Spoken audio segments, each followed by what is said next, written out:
She was hired as a nanny, but she came with a mission, not to care for kids, but to expose a system. When the housekeeper accused her of drugging the children, no one expected the truth she revealed next. It didn't just shake a family. It shattered a legacy built on silent prejudice. The millionaire widower's twins hadn't been sleeping a wink until the new black nanny did something that changed everything. That woman is drugging the kids. The accusation exploded from Gloria, the longtime housekeeper, and rang through the grand corridors of the Whitmore estate like a thunderclap. Mr. James, there's no way those children who were wide awake all night are suddenly sleeping soundly. She must be doing something illegal.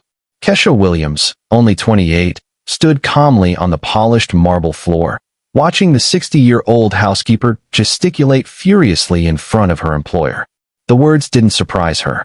In fact, she had anticipated this exact confrontation 3 weeks ago when she agreed to look after the notoriously unmanageable 4-year-old twins. James Whitmore, wealthy property developer and grief-stricken widower, glanced between his fiercely loyal housekeeper and the poised young nanny who had turned his household from chaos to calm. Since his wife's passing, it was the first time Ruby and Rose had been sleeping through the night. "Gloria, that's a serious accusation," he said, visibly uneasy. "Serious? Mr. James, this woman came from a rough neighborhood in Detroit with no verified references."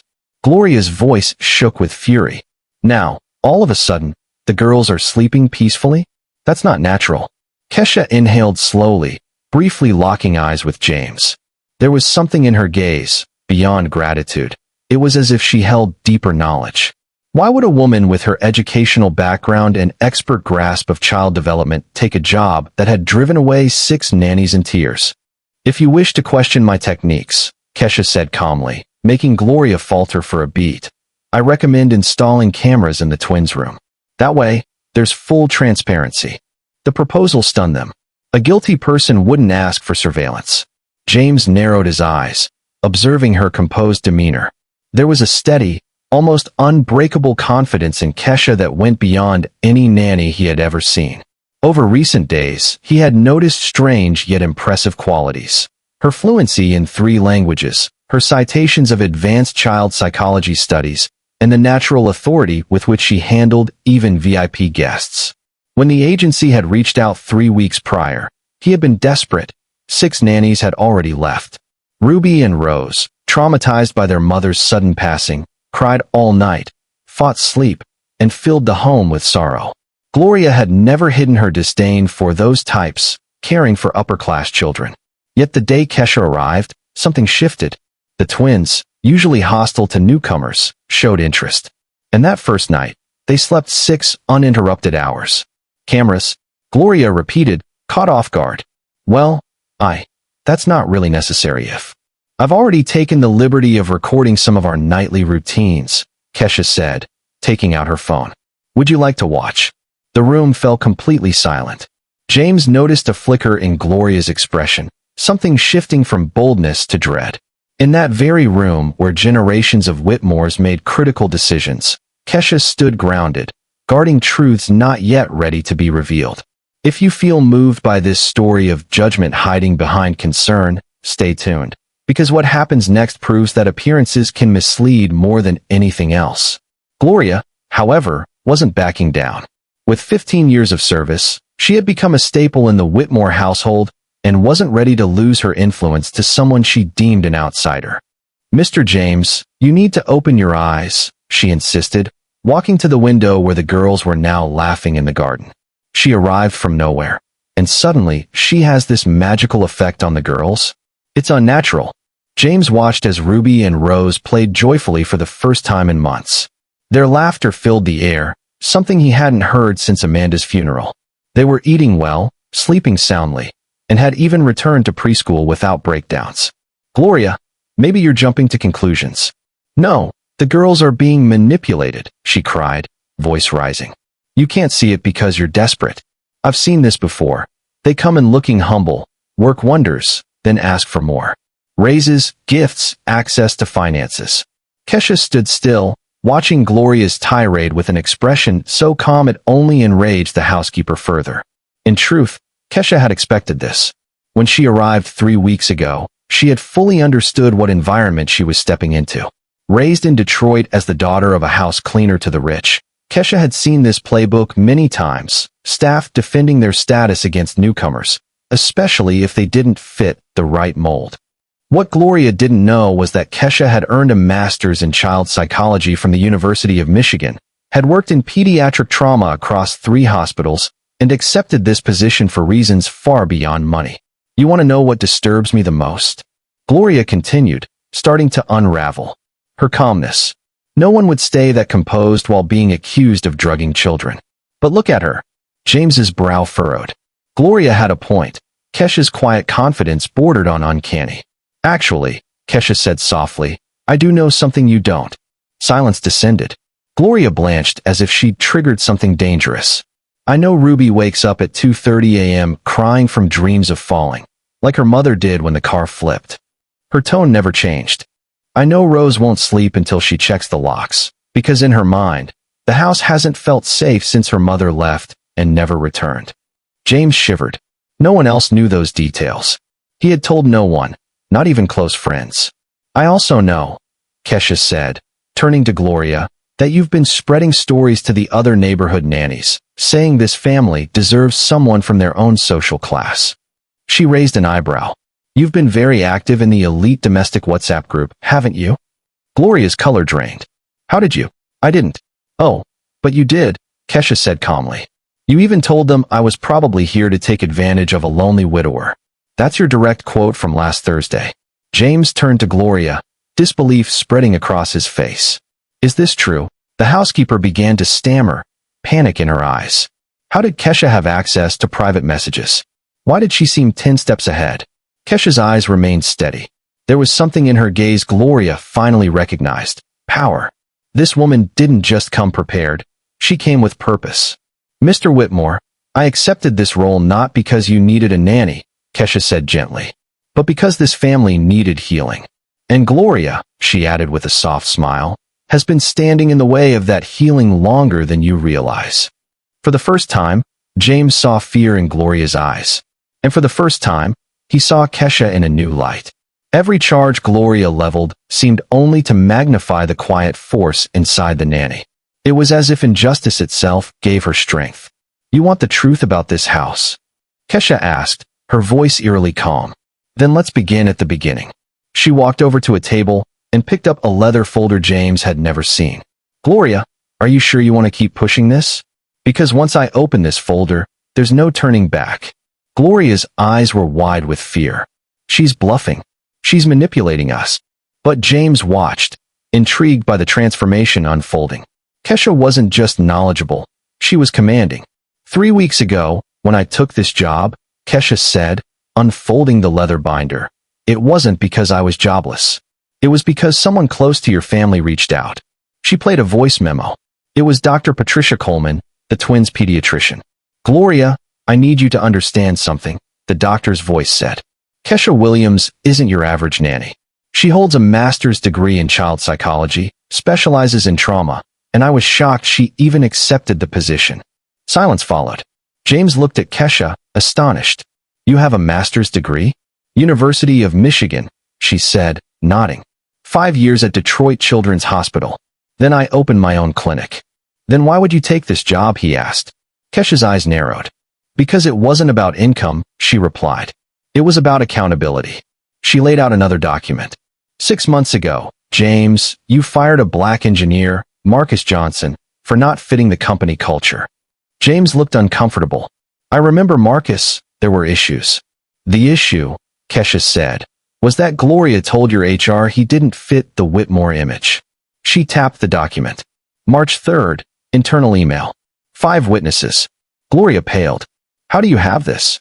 Because Marcus is my younger brother. The revelation struck like lightning. Kesha's voice became resolute. When Marcus told me how he was treated, I decided to find out what kind of household would enable such discrimination. James slumped into a chair, stunned. The nanny who had saved his daughter's well-being was the sister of the man he had wronged. Marcus missed the birth of his 3rd child while job hunting. His wife spiraled into postpartum depression. They nearly lost their home, Kesha said. I didn't know, James murmured. Because Gloria kept it from you, Kesha replied. She whispers poison into decision-makers' ears. She's done it here. She did it at your company. Mr. James, she's trying to trap us. Gloria cried. You're right, Kesha replied. I planned this, but not to hurt anyone, to expose the rot. She held up her phone. Every conversation for the past 21 days is recorded, legally. I informed you, remember? Every racist remark, every attempted sabotage, every word meant to isolate me from the girls. James looked at Gloria, his longtime housekeeper, as if seeing a stranger. Kesha's final words cut through the air like a blade. The girls sleep peacefully not because of drugs, but because they're finally receiving proper trauma care from someone who understands grief in children. She closed the folder and met James's gaze. So now, Mr. Whitmore, the question is, what will you do with the truth? Just then, Ruby and Rose ran inside, laughing breathlessly. Daddy, Kesha, we found a bird's nest. Kesha bent down to greet them, and James watched his daughters smile freely for the first time in ages. The housekeeper James had trusted for years was now exposed as someone harboring deep-seated prejudice. Meanwhile, the woman who had brought healing to his family turned out to be on a mission, not for revenge, but for justice for her brother. James found himself facing a harsh truth. Privilege can either uphold injustice or be used to dismantle it. But what neither he nor Gloria yet realized was that Kesha had gathered far more than text messages and call logs. She had discovered links between Gloria's discriminatory actions at home and similar patterns within Whitmore's corporate practices. Ruby, Rose, she smiled, why don't you show Daddy and Gloria your drawing from yesterday about our bedtime routine? The girls giggled and ran off to get their artwork, leaving a charged silence behind. Gloria seized the opportunity to launch one last attack. Mr. James, can't you see? She's even manipulating the children. This proves. Gloria, Kesha said softly, lifting her tablet. Are you sure you want to keep going? Because I still have the last 15 minutes of footage from Ruby's birthday party last month. The one where you told Mrs. Henderson that people like me don't belong around children from respectable families. Gloria's face drained of color. That party had been a major social event. Dozens of elite families had been present. If that recording surfaced. I also have your chats from the executive nanny's WhatsApp group, Kesha went on, swiping through the screen. You shared photos of me without my consent and speculated about my intentions with this family. James stepped forward and took the tablet from Kesha, scanning the screen. His face stiffened as he read. Gloria, you shared photos of my daughter's caretaker with strangers and gossiped about our private life?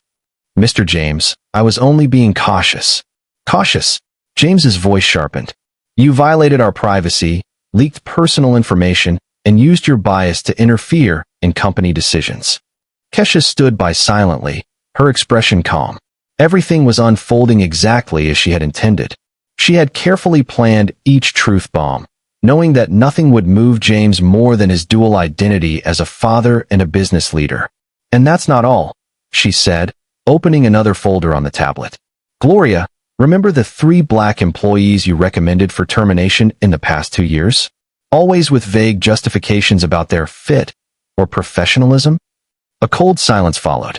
James stared at Gloria like he was seeing her for the first time. Jennifer Watson, Kesha began, a financial analyst, fired after you suggested her personality didn't suit the company's traditional environment. David Miller, an architect, moved to a less desirable department after you said he might not reflect well to high-end clients. And of course, my brother Marcus. How do you have access to internal company data? James asked, clearly puzzled. After Marcus was terminated, Kesha replied, I began quietly researching dismissal trends at your company. She pulled up a spreadsheet. What I found was that Gloria had been in steady contact with 5 members of your HR team, often offering her observations about employees she met at social gatherings or heard about through you. Over the past 3 years, 16 Black or Latino employees were either let go or demoted. In 60% of those cases, there was a phone call or email from Gloria in the file, flagging them as potential cultural misfits. James sank into a chair, his hands on his head. My God, Gloria, is that true? The housekeeper finally cracked. I just wanted to protect the family's reputation. People like her, they don't share our values. James's eyes blazed. Values? Are our values now about exclusion, racism, and sabotaging qualified professionals based on race? At that moment, the twins burst in again with their drawings. Look, that's Kesha reading us bedtime stories. Rose beamed, holding up a sketch of a smiling woman with two girls at her side. And here she is teaching us about stars. Ruby added, showing a second picture of Kesha pointing to the sky, while the girls looked on in wonder. The pure innocence in those drawings stood in painful contrast to the venomous truth that had just been revealed. James looked at his daughters, finally happy, finally sleeping, finally thriving. And he saw clearly the scope of the injustice he had unknowingly allowed to grow in his home. Gloria, he said firmly, voice low and unyielding, you're dismissed. I want you gone today. Mr. James, please. 15 years of service. 15 years of planting prejudice in my decisions, he corrected. 15 years of tearing down capable people. 15 years of polluting this house and this company with your judgment. Kesha picked up a final folder. There's one more thing, James, she said. Gloria didn't just influence firings, she blocked hirings too. She showed him a stack of resumes. In the last 2 years, 23 well-qualified applicants were rejected after Gloria informally looked into their backgrounds. Among them were 2 engineers with MIT degrees, an award-winning architect, and a Harvard MBA holder. All black or Latino, James noted, flipping through them. And they were passed over? Yes.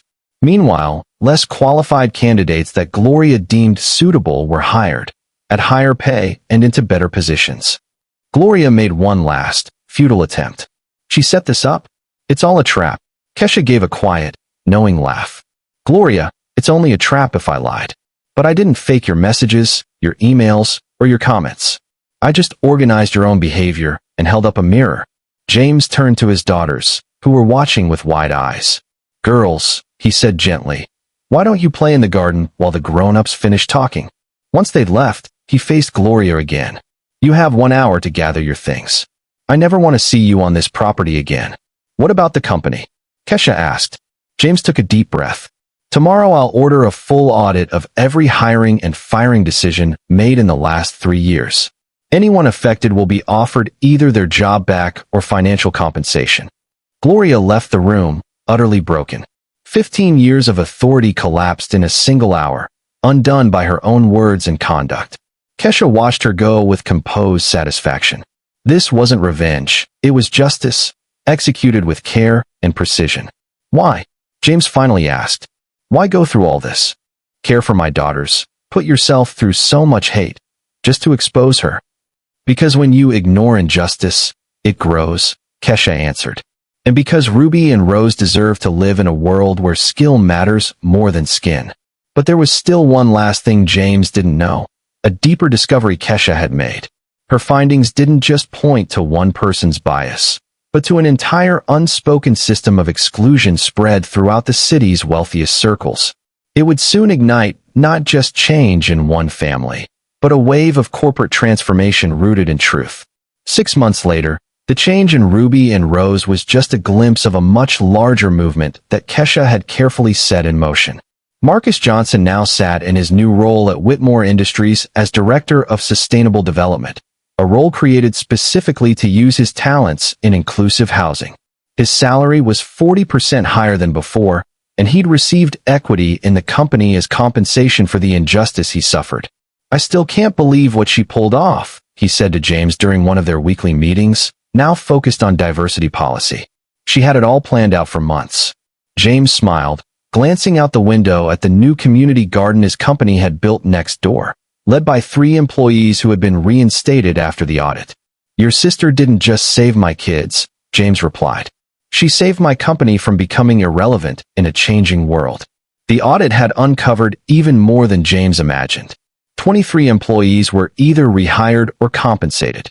5 supervisors were terminated for participating in discriminatory decisions. New hiring protocols were launched. Resumes would now be reviewed without names or photos to reduce bias. As for Gloria, she found that 15 years of influence built on bias couldn't create a safety net. No elite families hired her again once the recordings circulated discreetly through Nanny circles. She now worked at a budget hotel, earning less than half of what she once did. What amazes me most, James told Marcus, is that she didn't want to destroy anyone. She just wanted to change the system. Kesha had turned down a full-time consulting role at Whitmore Industries. Instead, she launched her own consulting agency, focused on identifying hidden institutional bias. Her first client?